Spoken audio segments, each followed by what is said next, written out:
listening to the Hall of Fame. Here's Booker T and Brad Gilmore.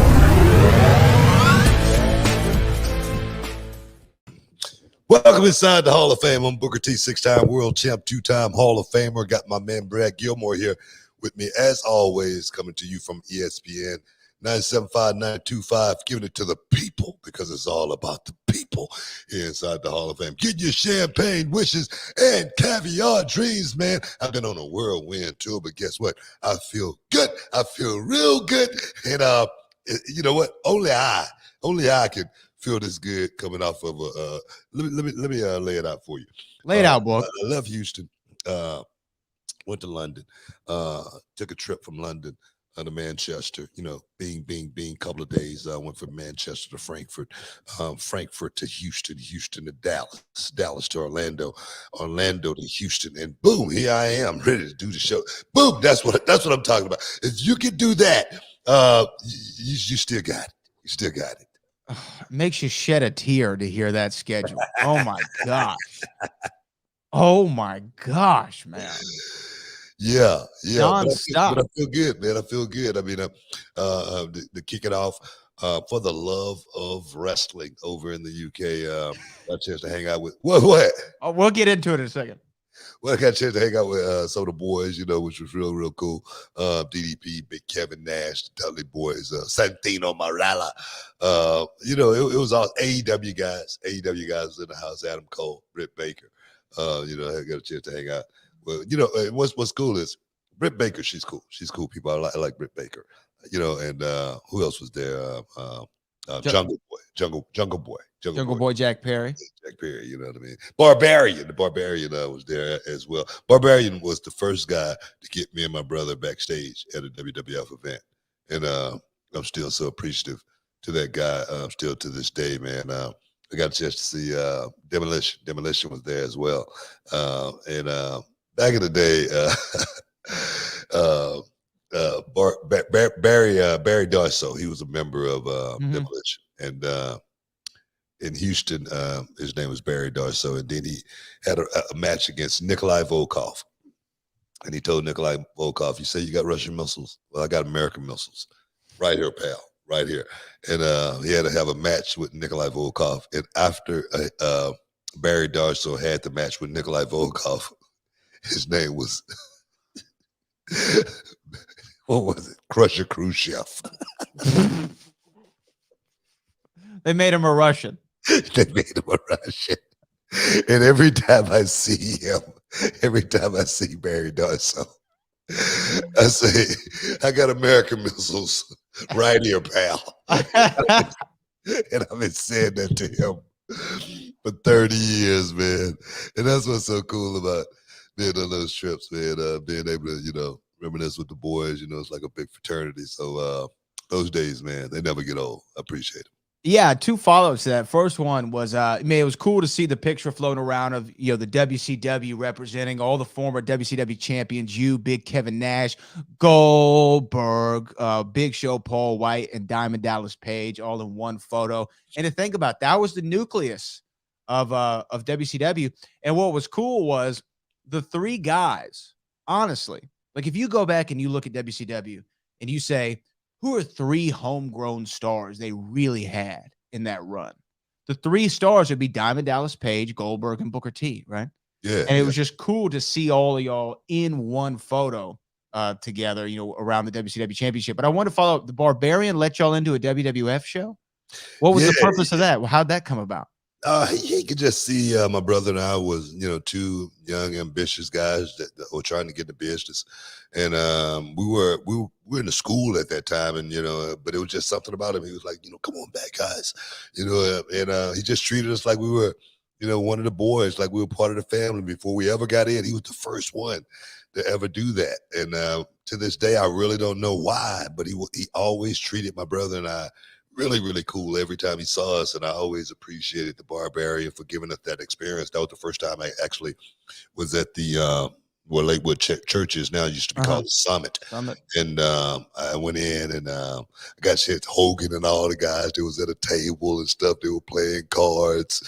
And the Ultimate Warrior, he had his own locker room and he had all his warrior gimmicks on the wall and stuff. And I was like, you gotta be kidding me.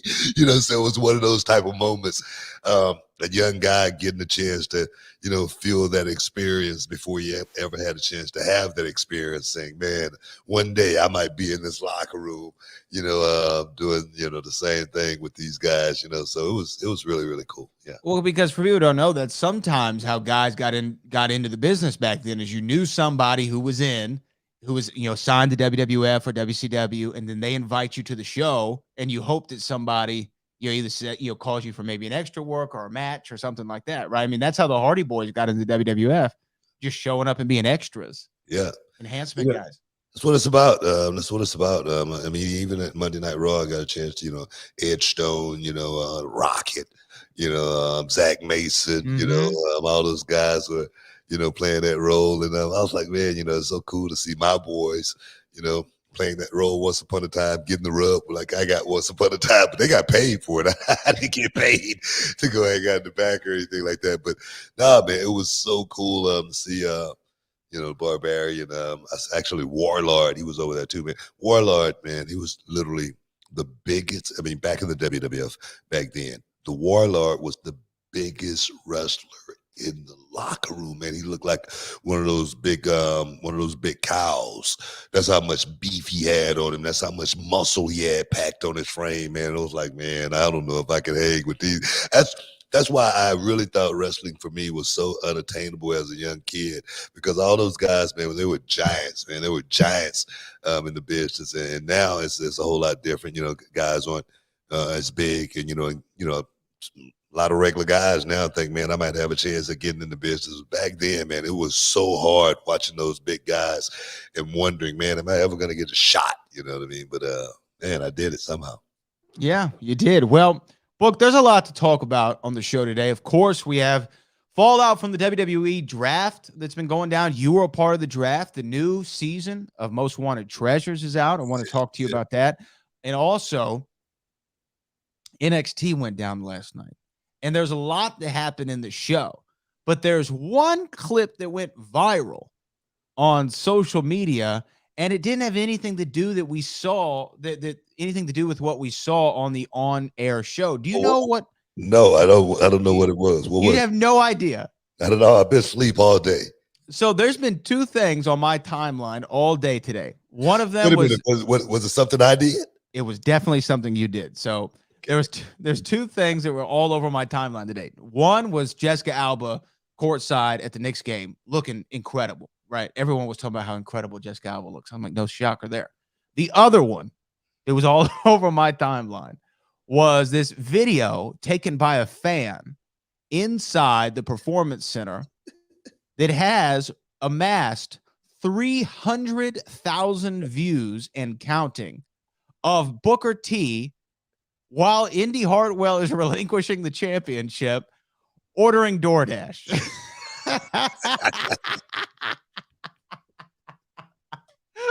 Looking through all the options.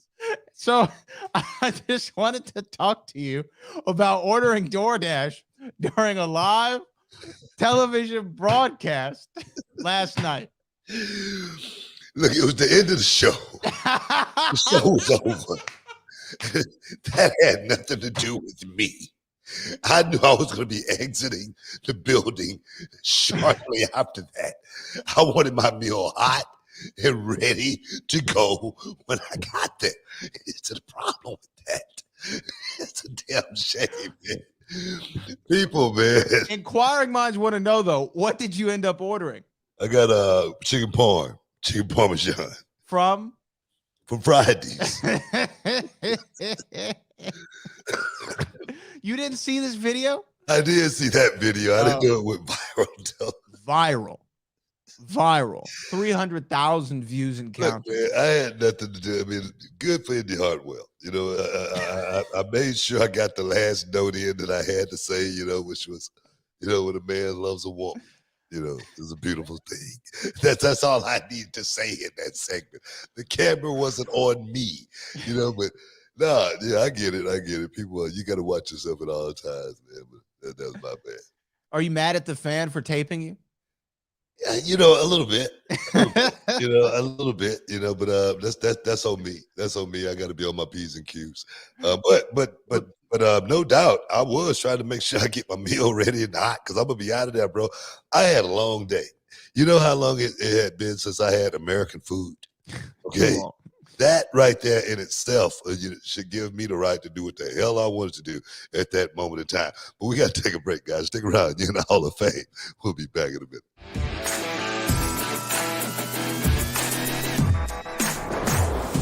I am the Rocket, Josiah John. I'm training at Reality of Wrestling. I've wanted to be a wrestler since I was a little kid, since watching it with my dad for the first time and seeing guys like Booker T wrestle. That's when I knew that's what I wanted to do. So I just had to take that leap, take that drive, and chase some dreams. The greatest thing about Reality of Wrestling is all the knowledge that's here. From all the trainers, Ryan Davison, Brian Key. I am the Rocket, yeah. One day, Booker T just called me Rocket. And I got to give him a cool name, man. And Rocket is just something that stuck out with me. And I think that's something that's going to stick with him for a long time. He had Rocket on his shirt. I don't know if you noticed that, but he's definitely falling into it, man. And he's really buying into what this thing really, truly is. And if he could just keep his mind on point and stay focused, he definitely could do something in this business. I feel like I've been doing really well training here. Just coming as much as I can. Come early to work out before the actual training. We have like a whole gym for people to work out. What would I say to somebody that's on the fence about joining Reality Wrestling? I would just tell you to just take the loop. Because everybody here is going to take care of you and help you get to where you need to be. You can make it here, you can make it anywhere.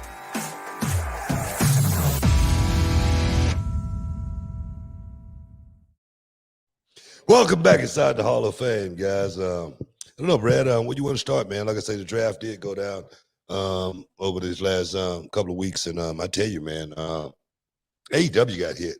I'm sorry, not AEW. I'm tripping. NXT got, I'm still jet lagged. NXT got hit hard, man. NXT got hit hard. It did. And some of my favorite left, and they're moving on to bigger and better things, which, congratulations. I'm glad to see them move on to the next level because, it's like, guys like J.D. McDonough. I didn't know J.D. McDonough had put that much time into the business. I really didn't. I was listening to him talk just earlier today, and I think he said 21 years. Wow. That he's put in this business, and he said around 16 mark, he just didn't think he was going to get a shot, but he just kept pushing and boom, and now NXT has led him now to the main roster. I appreciate that, man. I appreciate that. It was crazy. I think I might have been ordering DoorDash again, at the end of J.D. McDonough's match, right? Because I was looking down, and I love that dude. I love him. I was looking down, and I was doing something. I might have been messing with my notes or something, but I was totally unaware of my surroundings. And next thing you know, somebody came this close to me, and they gave me like the biggest kiss right here on the jaw, right? And I look up. It's J.D. McDonough. Thanks, man. And I was like, wow, that was really, really cool because it's man love. He appreciated the way I treated him, his time in NXT. I was always pushing for that guy. I was always, trying to make sure that there was some spotlight on J.D. McDonough because I always thought this dude is next level. He's a star. He really is. Give him a shot. And for him to come to me and do that, with, on his exit, it was awesome. You know what I mean? Grayson Waller, he's another guy who came to me, man. He thanked me for, the time in NXT. And for me, I just, it's my job to, like pump those guys up and give them the rub, Pretty Deadly, Zoe, same thing. I'm so glad to see these guys put that work in and get a shot because I was once upon a time that kid who was putting the work in and somebody gave me an opportunity and I cashed in and I became the person I am today. And now all of those guys, man, all of those guys got that same chance to go out there and do that. So I'm I'm excited, but there again, it's kind of like bittersweet because I was so in tune to having guys like Pretty Deadly and so in tune to having, JD McDonough on the roster on a weekly because they made me feel alive when they came out and did work. But I tell you what, you know what they say about the show, man. Show must go on. And last night NXT, the guys came out there and they took it to another level. At the same time, and so I see the next guys that's going to be coming up. It's just a matter of, who's going to step into that spotlight. And that's what I'm about to say. When one does leave, it opens up an opportunity for another. And there are going to be a lot of people who I know because NXT, man, there's so many talent down there that you don't even see them all on the show, right? So when you have 5 or 6 that leave, it's great. It's great to be able to open those opportunities for other people. Yeah. Grayson Waller, I expect massive things from on the main roster, if given the opportunity. And same for all of them. Indy Hartwell, it's got to be an interesting time for her in her career, right? She wins the NXT championship, women's championship at Stand and Deliver. Then in her first defense gets injured, right? Pretty significant injury. And then the following week, you get drafted to Raw. And then you have to, the next night, she was drafted to Raw or SmackDown? Raw, right? Yeah. Raw. Yeah. And then the next night, you have to relinquish your championship that you worked so many months, years to get. You got to leave it laying there and not kind of go out probably the way you wanted to, passing it off or what have you. It's a really interesting time for her. It's going to be an interesting time for all these guys, actually, because, it's true that these guys are now swimming with the big fish. Now the spotlight is going to be totally on these guys. They're going to have to go out there and perform in the ring as well as out of the ring. They're mentally going to have to be prepared every week because the machine now, oh my God, man, it picks up. Be careful what you wish for because now you are in that storm, you're in that vortex, and it's not going to stop until it's over. Seriously. So I hope those guys are ready for what they're getting ready to embark upon because it's going to be, the party's not over, man. Now it's really getting ready to get interesting. For me, I loved it. One thing about, the business being young, it enables you to actually, push yourself further than you ever thought you can go. And it's one thing that all these guys got in their favor. They're young, they're hungry, they're ready for this moment. And I'm just ready to see who's going to seize that moment more than anything. Because like you say, when, one door closes, another opens. For me, when the Radicals left WCW, that door opened for me, man. I say, man, I ain't going nowhere. I'm going to cash in right now. And that's exactly what I did. So definitely opportunity knocks, and we're going to see who's going to answer. Well, the draft did a lot of things. It also solidified, which champions are going to be on what brand. We saw a switch of, 2 of the main titles, right? Bianca Belair is going to be over there on SmackDown, Rhea Ripley on Raw. You saw Austin Theory, the United States champion, taking that title to SmackDown now. Gunther is going to be on Raw with the Intercontinental Championship. I guess for you, you and Sharmell got to read a couple of draft picks out on the show on Monday. What did you think of, aside from the NXT, was there one that stuck out to you? Like, man, this is going to be a great opportunity now that we have this brand split for this person. Because I have one that stuck out to me. No, you might have to tell me who might sticks out in your mind, just because I'm so in tune to NXT right now, man. I get it. It's hard for me to be in tune to, every show and, what's going on and who's going to be significant in the draft, because of, it's just hard. Only thing I was thinking about who we were going to be losing in NXT because, man, those guys, have built something in NXT from a perspective to where they work. It's almost like WCW. It's not about the promos or the skits or anything like that. It was about the wrestling, and those guys went out there and did it at a very high level. I was just wondering who we were going to lose. So now I know that. Now it's just time for me to regroup. But go ahead, give me a pick. I think, because we've talked about him a lot on this show, I think what the draft benefits from the most, or who benefits from it, is Seth Rollins. Seth Rollins, 100%. He went out to the show on Monday, had the segment with Paul Heyman. I think that they are really setting him up for this World Heavyweight Championship run. And the more I think about who the first champion should be, Seth, to me, is the obvious guy to be the guy, right? Because you want that title to do a few things, right? You want the first person to win it to do a few things. One, you want them to legitimize a new championship. And what better way than having a guy who's been a marquee guy for the last several years in Seth Rollins? Just the name value alone, Seth freaking Rollins World Heavyweight Championship, that's going to lend that title credibility in the fans' mind. But the other thing that I think is going to do is who can go out there and put on matches better than Seth Rollins? There are very few people on that roster who can go out and tell better stories than this guy. And if you want someone who's going to defend the championship frequently and put on those 5-star classics, Seth's the guy. And now that Roman's over on his own show, you got Cody and Brock embroiled in a storyline, so they're kind of out of the picture for the moment. It really puts the path right there forward for Seth freaking Rollins to turn that show back into Monday Night Rollins and it be about him. And I think that he would be the best one to do it. So I think he benefits from the most. I mean, I've said that, before, as far as, Seth Rollins' talent. He's a major player.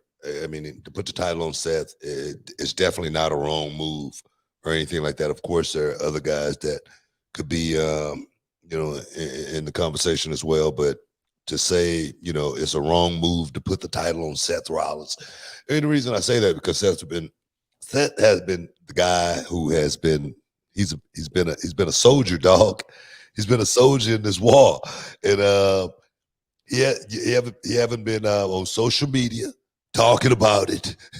First of all, he haven't been crying about it, not having the ball. You know what I mean?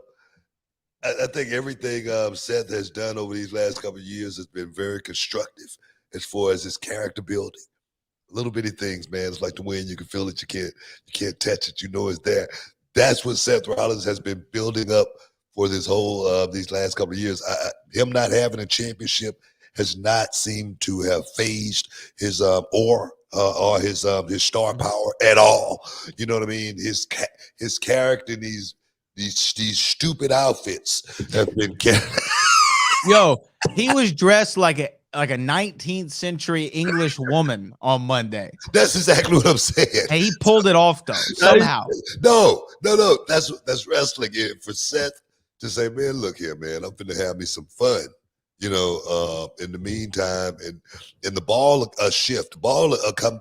You gonna get the ball. It's gonna come this way, and then it's gonna come this way. If you're on the court long enough, the ball is gonna come your way. You just got to make sure you hit the shot when it does. So I think perfect timing for Seth Rollins to be in the perfect position to get the ball, to make that shot, and take this thing to the next level. We got to take a break, guys. Stick around. You're in the Hall of Fame. We'll be back in a minute.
Welcome back inside the Hall of Fame, guys. We just kicking it here inside the Hall of Fame, talking about the draft went down, WWE draft went down. A lot of guys, a lot of shake up in the house. Guys getting moved around. For me, when the draft, my final draft in the WWE, I got traded. got traded from Raw to SmackDown, and I was a little hot about that too, man. I was really ticked off about it. I was like, wait a minute, how am I not the #1 draft pick? I said, okay, I'm gonna be like one of those guys like Tom Brady. I'm just put me in the game. I'm waiting on somebody to get hurt. I'm gonna win by attrition. But when I get in the game, trust me, you go see Hall of Fame stats going forward. And that's exactly what happened. I took the SmackDown world, I took the SmackDown kingdom, and I made it my own. And I did it like no other. Trust me, and trust me, that's what someone is gonna have to do. Someone is gonna have to step up and make this moment their own.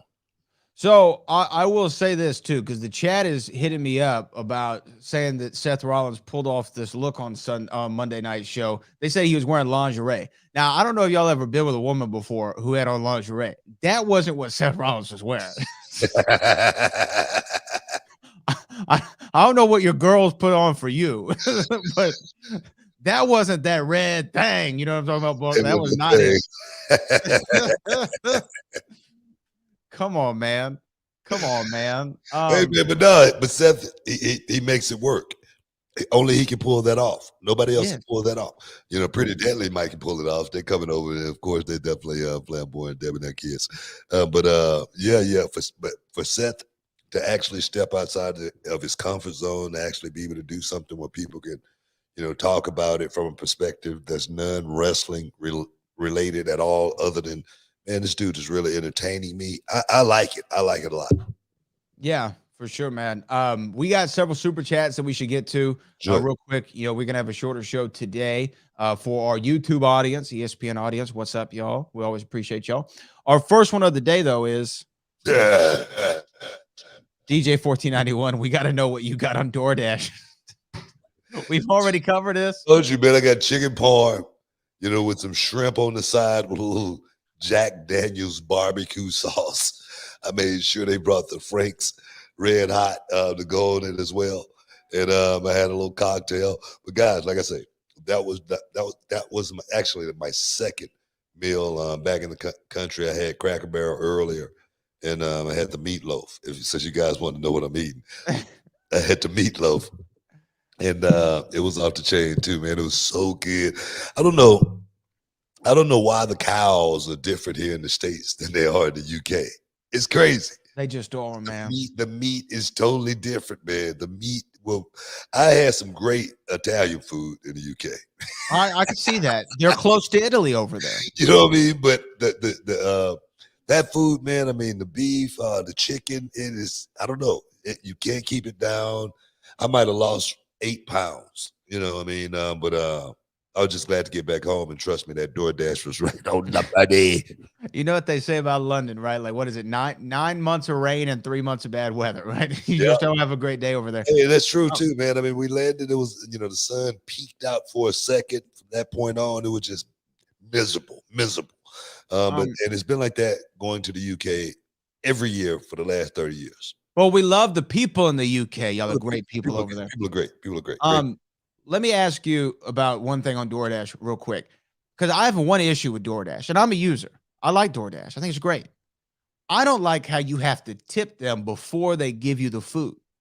You know what I'm saying? Yeah. Because it comes up and you got to choose how much you want to tip this person. Well, if this person comes and it's quick and it's hot and they got everything that I asked for, right, I'm going to tip them more than the guy who I got yesterday who called me and said, hey, man, I can't deliver your food because my car overheated, right? I can't tip that guy the same that I tipped the other one. I don't like this pre-tip stuff. I'm not a fan. Yeah, you know what? I'm a little hot about, just say, for instance, you have the Uber reserve, you know what I mean? Yeah. And then they cancel on you.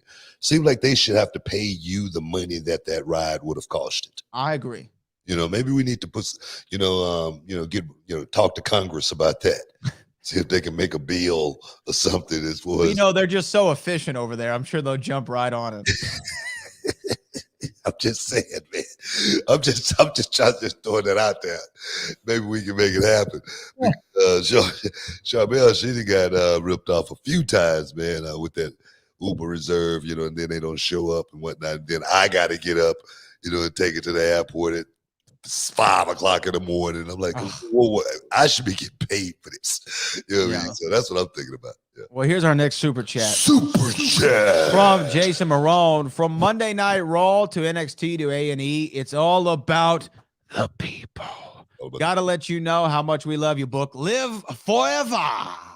Hey, man, what's crazy, man? I don't know how these young guys do it today, but I always had a measuring stick as far as if my stuff was going to be good that night. It's almost like a comedian telling his jokes in the back, to somebody, to a low private audience, and for me, oh, shoot, I lost my train of thought there for a second. What are we talking about? We're talking about it being all about the people. No, not that. Forget about it. It doesn't matter. We'll go to the next one. Super chat. Eric Lamar says, no bread, no water, just meat. No bread, no water, just meat. I love that saying, man. Have you watched Gunther versus Ilya Dragunov? I heard HBK call it one of the greatest matches he's ever seen. And also thoughts on Obafemi. Oh, man, the report card is still out on Obafemi, but Gunther, Ilya Dragunov, I did get a chance to see that match, and I'm the type that I'm always looking for, matchups, and I did not think Gunther and Ilya Dragunov was a great matchup. But when you go and watch that match, you go, wait a minute, this is something different. This kid Dragunov, he may not be the biggest guy, but he's one of those guys that can match up with anybody from, no matter what their size is, just because of his heart, man, his determination, his will, his never say die attitude. He's willing to go out there and just throw all caution to the wind every single time, and that's what I like about Dragunov. He's another guy that could have got drafted, and he could have made a huge difference on the main roster, but he's another guy that I want to see in NXT for just a little bit longer, but that match was an incredible match. The thing about wrestling too is, the greatest wrestling match probably happened one day in Des Moines, Iowa at our house show in Hershey, Pennsylvania, something that we'll never, ever get to see. And there's so many great matches that I know I haven't seen. I haven't gone back and watched all these things or seen Ilya Dragunov and Gunther, but I know how great those guys are individually. So I can only imagine that they made fireworks together. But yeah, I mean, when you look at a big man, small man match, you don't look at it like that. When you watch this match, you go, man, it was highly competitive, and that goes to a lot of the credit. Even though Dragunov he's good at what he does, but a lot of the credit got to go to Gunther in that situation, because when you're a big guy, you got to know how to make a smaller guy really look good, and it's not how many moves he does, it's what moves he does to actually get that big guy to start rocking. And I can see, someone like Gunther, because he's a student of the game. This dude I'm hoping he becomes that first, international, world champion, because he's got all the tools.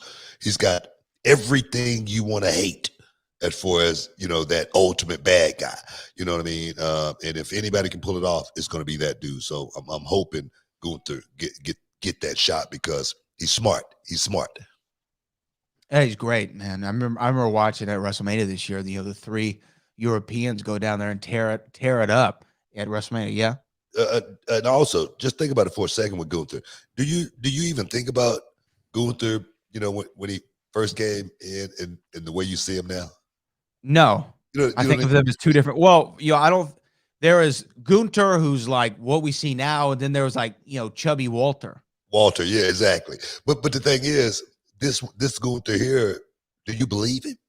1,000%. Exactly my point. And so many people in the beginning was like, man, why does he have to change and this and that, whatnot? That's what WWE is all about. It's about change. It's about re-gearing. It's about revamping. It's about taking it to the next level. And this Gunther right here, this is the world champion. This dude is a world champion right now. And I just want to see him get his flowers. I agree with you wholeheartedly. And we got another one here. I think we'll have time for Cali Toenail. What's all this free agent stuff? I understand Brock, but people like Dolph and Omos who and how is it decided who gets a home and who's a drifter and what's better? I think that's a hard question to answer, really. I mean, I don't know if you have an answer for a book. I mean, someone like Brock, he's such Makes a sense. well, no, someone like Brock, he's such a mega star. Of course, he could be moved around, and you can use him on both shows. Both shows could do very well having someone like a Brock Lesnar. Then you look at someone like Omos. Omos is a guy, he's still green. Omos, he still need reps, and Omos may not have enough guys big enough on one show just to work with all the time. So him rotating from one show to the other show might be beneficial as far as his learning curve. That's what I'm thinking about as far as Omos go. But I know we got to take a break, guys. Stick around. You're in the Hall of Fame. We'll be back in a minute.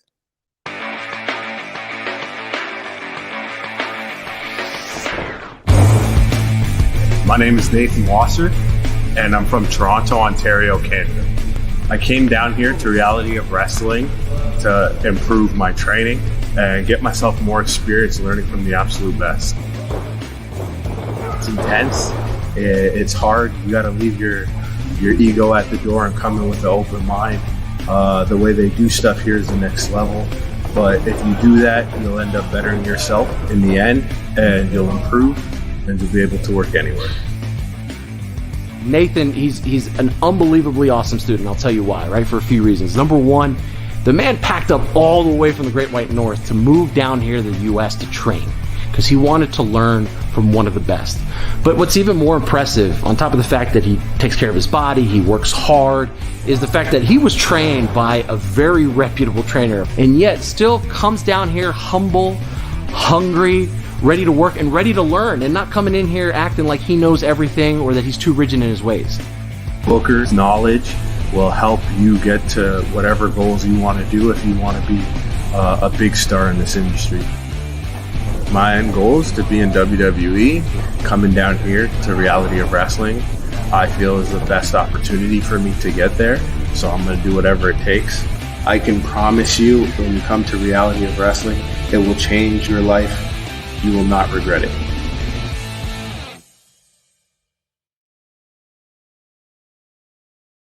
Can you dig it, sucker? You're listening to the Hall of Fame. Here's Booker T and Brad Gilmore. Shup, welcome back inside the Hall of Fame, guy. Just chopping it up, answering a few super chats. We got any more super chats, man? Yes, we do. And then I also want to talk a little bit about Backlash that's coming up this weekend, the premium live event from Bad Bunny's going to be there. Bad Bunny's going to be there. Yeah, Bunny is going to be there. And I'm not going to, you know what? Up until last night, I thought that he had a great chance of walking out there and getting a victory in his hometown. And then last night, some pictures came out, and I don't think that he's going to win anymore. What Well, the Met Gala went down the other day, which is a big celebrity event, and Bad Bunny was there. And do you know who he's now kind of shacking up with? Do you know who his significant other is now? Kim Kardashian? Close. Kendall Jenner, one of the Kardashian clan. And we know what happens with athletes in the Kardashian curse. Yeah. It's never a good thing. He might break the curse. He breaks the curse. I would love it because I love Bad Bunny. And you know what? Kendall Jenner, she's a model, right? She's on the Biscotti list. Yeah. So good for him, but we'll see what happens. But we'll get to that in a minute. Give us some Roni, brother. Oh yeah. Give us some Roni, brother. Callie Toenail says, not sure if it was Corey Graves who said it on a podcast, but will this title be looked upon as less than the Undisputed because Roman wasn't beat for it? I think we talked about this last week, maybe Book, when this title was introduced, the World Heavyweight Championship. Do you think that it's inherently less valuable because Roman Reigns wasn't beaten for the title? I don't look at it that way. Or do I? I just don't. I just can't, find myself looking at the title being secondary title or anything like that because nobody beat Roman Reigns. I think the story with Roman Reigns is set in stone for Roman to get to a mark. I think pulling the trigger and separating the championships and making, one brand, one for the other. I think that's good. for everybody. I do think that the guy who gets that championship, it's going to be up to him to, really, really put some work in and make that championship really means what they want it to mean. Yeah, I think it's got some work to do just because it's a new title being introduced, but I don't look at it any less than having the other championship. For me, if I was to win the World Heavyweight Championship, if I was to win that big gold belt, I would feel like I was on top of the world, and I would feel like I was at the top of the food chain. You know why? Because it says the World Heavyweight Champion. Yeah. That's what it says. It doesn't say the Universal Champion. It doesn't No. say the WWE Champion. It says the World Heavyweight Champion. And that right there holds a whole lot of weight with me. I don't know about with you, but for me, the world is big enough. I'm with you. And I know a lot of people are calling this the silver medal or the bronze medal in WWE. I just couldn't disagree with that more. And the value of a championship doesn't come from the name or the design. It comes from the guys who wear it, right? Yeah. The guy makes the title. The title doesn't make the guy. That's exactly what I mean. I mean, whoever get it, they're gonna have to go out. And then again, it's gonna be, that's gonna be the question: who's gonna get it? Well, And that's what's gonna start. yes, and to go back to it, like when you won the WCW championship, a lot of people can look at that as that was what cemented Booker as a top guy in the company, right? But Yeah. for us who were watching at the time, I think of it a little differently. I think it was Booker T reestablishing value in the WCW World Championship because we all knew at the time you were the only guy who it made sense to put it on. And for every second that WCW championship wasn't around your waist, it was becoming less valuable by the day in the eyes of the fans. Do you understand what I'm saying? Yeah, So as much as it helped legitimize you as a single star, you also in turn re-legitimized the WCW championship. And I think the same thing about whoever wins this title. Yes, they will now have the title of world champion, world heavyweight champion, but it's just as much on them to make that title feel like a world championship than it is the other way around. Like I say, the people that's saying that this is a secondary championship, they've never been in that position where they were bestowed upon them the title of champion, world champion. That right there for a young kid in this business is something that he dreams of forever. You know what I mean? That's been that lifelong thing that he's been wanting, has become the world champion.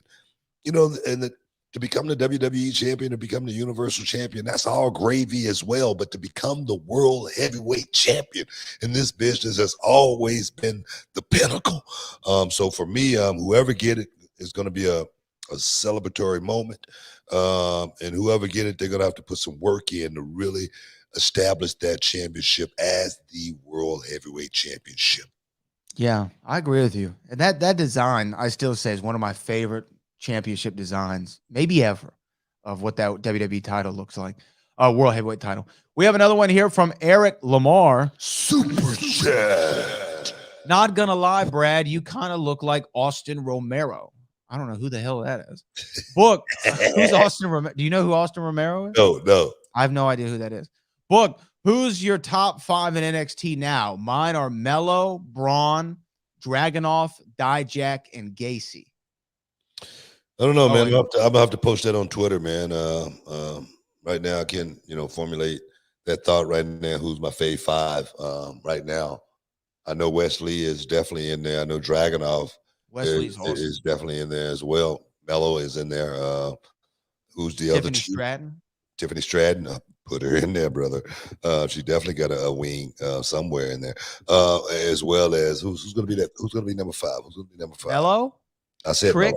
Oh, you said Mello. No, it's not going to be Trick. It's not going to be Mello. It's probably going to be. I don't know. I'll let you know before the end of the show. Okay. And it also says is Dijak gone? I think they mean Dyad. No, Dijak is still there. Yeah, Dijak, but I think the Dyad who was a part of Schism, I think that they might be. It's the Dyad gone. As of right now, the Dyad was there on Tuesday night. Okay. So maybe they are still there. We don't know. I know there's been some stuff online as far as those guys may be leaving, may not. I don't know. But as of right now, the dyad is still with NXT. Okay, and I've been corrected. Apparently, Austin Romero is the real name of Mike Rome, the announcer. Okay, all right. Okay, well, a little bit. A little bit. Yeah. A little bit. Here's our next one. This is Big Breezo, who says, only because I watched it as my throwback of the day, does anything come to mind about that 2001 match versus The Rock? I guess that's the SummerSlam match. You always say you don't remember a whole lot about it. Like I said, I don't remember a whole lot about the match because I was trying to remember everything about the match. Right. The Rock was very meticulous as far as the way he did business. It was the first time I ever had to, go out and perform like that. So I had a lot on my mind, as well as I was working with the Golden Child. I was working with the Golden Goose. I had to make sure I go out and protect this guy at the same time. So my mind was not thinking about what I was going to remember about the match, this many years later. My mind was thinking about, let me go out here and see if I can pull this off tonight. And, we'll worry about whatever comes else tomorrow. But I don't remember a whole lot about those matches. The Rock, he always, put me over as far as making sure I was, on time. I was doing my job. But as far as memories, matches had to make me feel a certain way inside for me to actually have remembered them, not just any ordinary match. Yeah, I mean, I remember we've talked about it a lot now. The Rock remembers them very, very fondly, the matches that y'all had together, and especially the SummerSlam. No, I remember some of the matches we had. I mean, some of them was fun. You know what I mean? Yeah. Like the fun stuff we did, like messing with the crowd, after the show is over, stuff like that. I remember all that kind of stuff. But like I say, working with The Rock in the beginning was a job for me. And the job for me was to go out here and make sure I didn't make any mistakes. It wasn't about going out and having fun working with The Rock. It wasn't about, man, I'm in the ring with The Rock and I'm going to go out. It wasn't about that at all. It was about going out there and doing business. And that's why I'm still here, because it's always been about business. Well, we only have a couple minutes left of the show. We have to give a couple plugs. First off, the season premiere of Most Wanted Treasures was awesome. It was a Steve Austin episode. Me and my wife watched the whole thing. We really enjoyed the show. And tonight, you're going to be on Pawn Stars. When people are listening to this right now, if you're listening on the airwaves, you can still have time to check it out. You're going to be on Pawn Stars with some Booker T boots that have come on the market. And we're going to close out with this super chat. From Virgil Dawkins. I just watched the NWO documentary on A&E. Eric Bischoff said near towards the end of the WCW, the lines were blurred and everything was real. Can you explain what he means? A lot of cocaine. I think what he probably saying is like, in my opinion, what I think he's probably saying is like, no, I'm just playing, man. The lines between boss and not boss. No, it was real as it possibly be at that time. I mean, the party, it was real. That part was real too. But I think the storylines, the characters, the players, literally, I mean, the NWO was as real as it possibly. When you saw those guys coming out having fun and laughing and partying it up, that was real, man. That was going straight to the bar after that. They was going to be up all night, and they was getting ready to do it the next night. Oh man, it was craziness. It was a madhouse. It was Animal House at that time. But that's what the people was driven from. They really wanted to be a part of that NWO feel. They wanted to be able to, just let it all hang out, just let their hair down and do whatever they want to do, beat up everybody there. That's what it was, bro. It was so real, man. At that time, and for me to be a part of it, I must say that was the best time in professional wrestling. It'll never be like that ever again. It was the wild, wild west, and what a time to be in the business. Gotta love it, BT. Gotta love it. Gotta get out of here, man. We gotta get out of here, guys. I want to thank you guys for sticking around inside the Hall of Fame, getting your champagne, wishes, caviar dreams, all the super chatters, man. We appreciate you guys. Bradley, as always, man, thanks for the heavy lifting. But right now, man, I gotta get some rest, man. I gotta get some rest. It's been a long week. And I just want to say peace. I'm out of here.